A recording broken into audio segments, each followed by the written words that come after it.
Hello everyone and welcome back to Pride of Anglia, here for the second part of our debut Premier League season with Norwich City. We've completely undermined the Norwich tradition of being relegated and instead find ourselves contending for a top 10 finish and perhaps even European football. Let's hope it can continue in the closing stages of the league campaign and perhaps we can have a decent FA Cup run as well. Let's see. As the transfer window opens, Jacob Brown's departure to Blackburn is confirmed. 9.8 million for a guy who never plays is a tidy profit. But we're straight into the action against Arsenal, who we beat earlier in the season of course. This is the initial first choice lineup going into today, although the front three especially will rotate a lot. Walton retains the goal, Davis is struggling at left back, Fry has usurped Wilmot alongside Papetti, who is the star, Williams is the surprise at right back, Reed back into the Longstaff is the midfield, Eder is on the left for now with Brooks right and McCrory up front. And it's an absolute epic to kick things off. We go behind earlier, Smith Rowe capitalises on some poor defending, but then Brooks pings it to McCrory whose finish is excellent. We go behind again though as Brenner scores, but equalise again as Brooks scores a cracker. The second half is quite like the first in that we also concede 2 goals, but unfortunately we don't score 2 this time, and so we lose. But a creditable performance once again. Henry Lawrence has always been assessed as our best right back. Performance-wise, he never has been, so when Leicester offer 5.75 million,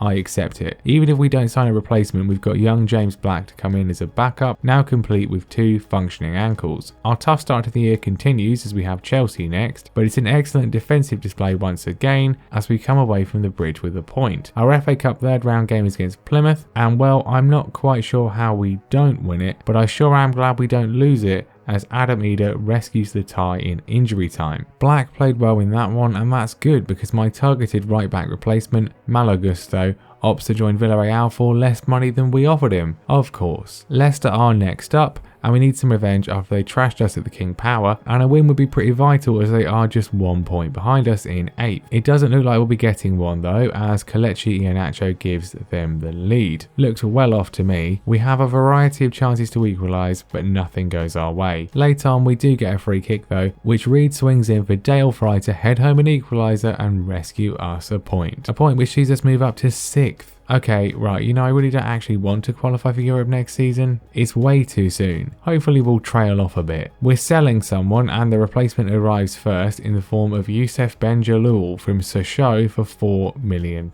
He's 18, so it's a risk, but he's been in their first team, and while his passing and positioning need some work, his heading, marking and tackling are extremely high for someone still so young. Could be an absolute steal, and as he's 18 he'll be club trained after 3 years as well. The man departing is Nathan Ferguson, who has wanted out for a while and since losing his place just hasn't been good enough. We pocket 7.25 million from Panathinaikos. We do then finally win our first game of 2022, albeit after extra time, as we see off a stubborn Plymouth in the Cup replay. A fine debut for the new signing as well. We face Liverpool again and again we lose, but another creditable display as we're level for most of the match. And then having spent 4 million on a really good regen, we somehow managed to get Fulham to give us £4 million for Luke Harrison here, who really isn't. We end the month at Burnley, having not won in 5 in the league and having slipped to 9th. As said, I really don't want to qualify for Europe next season, so I'm not too bothered, but still, we are 12 points above the drop zone, so we should be fine, right? 14 minutes in, Cardoso puts Burnley in front from a corner. But having rotated a bit, Vignato sends in McCrory, who brilliantly nets number 10 for the season, and then nothing happens until the 88th minute, when Reed sends a corner of our own directly to Papetti to give us a much needed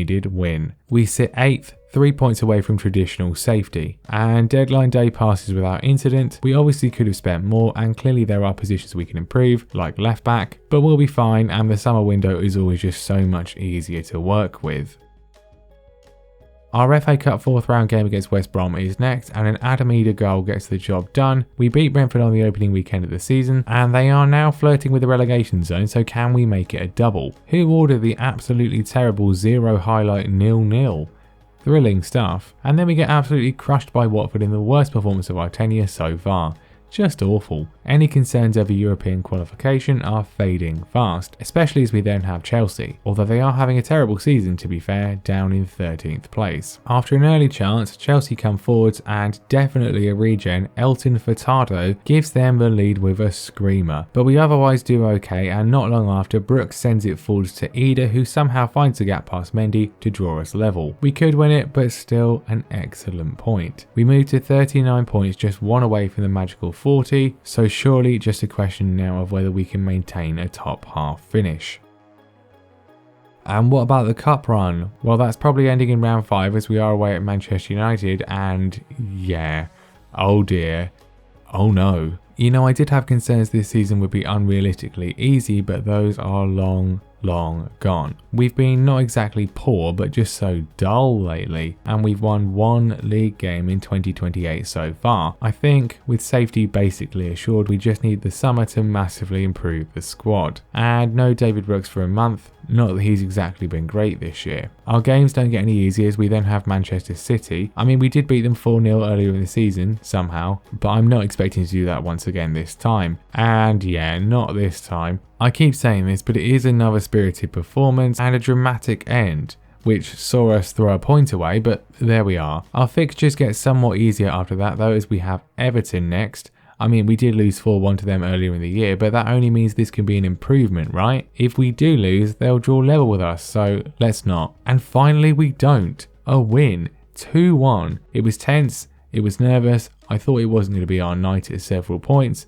Walton made some vital saves, but we won. 2-2 for Vignato as well. We go back up to 8th, now on 42 points, and thus surely safe whatever else happens. You may recall Callum Wilson saying our youth intake was a golden generation this year, and while not perhaps quite that good, he certainly seems to have been more or less right. No one particularly first team ready, but promising. We shall watch their careers with great interest. And speaking of regens, in the next gen thing, James McCrory gets 2nd place. He's classified as the Scottish Suarez, hopefully only in terms of footballing ability and not dietary requirements. Ben Jalloul gets 25th place as well. Well done lads. McCrory is developing crazily well by the way. I would like more than 10 goals from him, but he is only a teenager still, so we can't expect too much yet. After having literally 3 weeks off for some reason, we finally face West Brom, and we take the lead, swiftly bin it off, but do at least rescue a point as Ida bags an equaliser. It's then time to face Fulham again with embarrassing flop Dominic Solanke up front. Only 2 goals for him, they're bottom, let's put them in their place. 10 minutes in, Fulham score.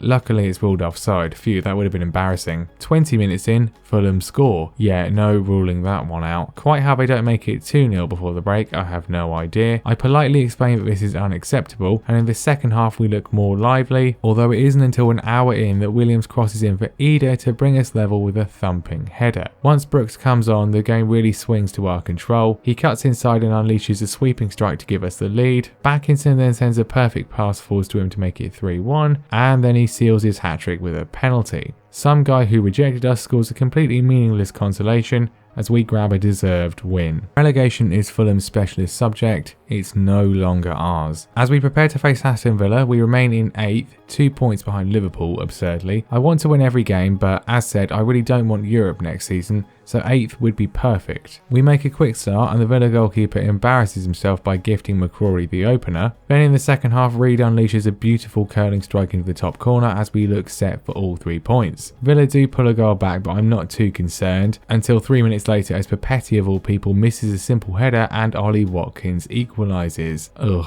We stay 8th though. Manchester United are next, again, and we're outclassed, again. With 4 games left, other results ensure we now can't be relegated. I think that's been long out of the question. As we face Wolves, we find ourselves in a situation where a win would make European qualification distinctly possible. Our home form has been good throughout the season, and when Brooks finds McCrory, who takes it on his left before scoring with his right, this looks like continuing, but the defence have other ideas. Papetti aside, they've been increasingly getting worse as the year has gone on, and they allow Fabio Silva in twice to give Wolves the lead. McCrory has a late goal ruled out, and so we lose. Awful. Fair to say goalkeeper and fullbacks are top of my shopping list in the summer. Ah well, at least we won't be in Europe. We end the month with Leeds, and we're pretty terrible, but at least we get a point. McCrory scoring for the 4th game running, really not bad overall for his first Premier League season.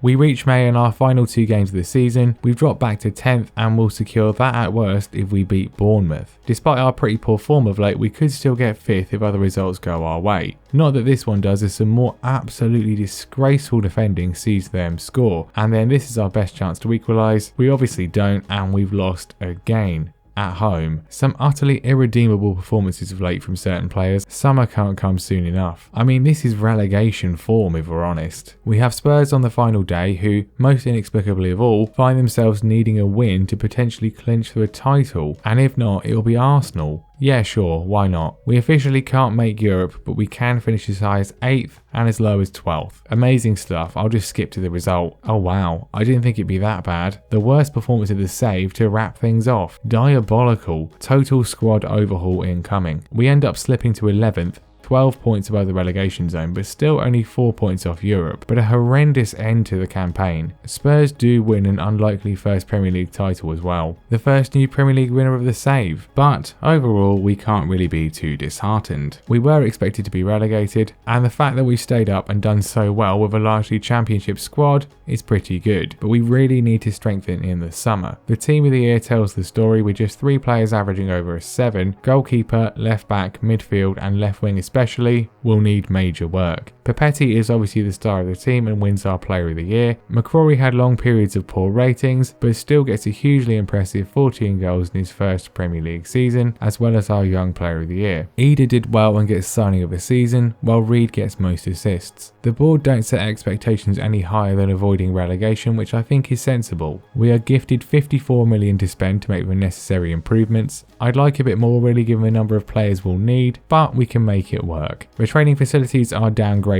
which won't help, and the board refused to fix them. Ah well, it's Euro 2028 and we will have 2 attendees in the form of Brooks and Eder. Good luck boys, but it won't be a summer holiday for me as I need to get scouting if we want to avoid a terminal case of second season syndrome. Thanks for watching and I'll see you next time.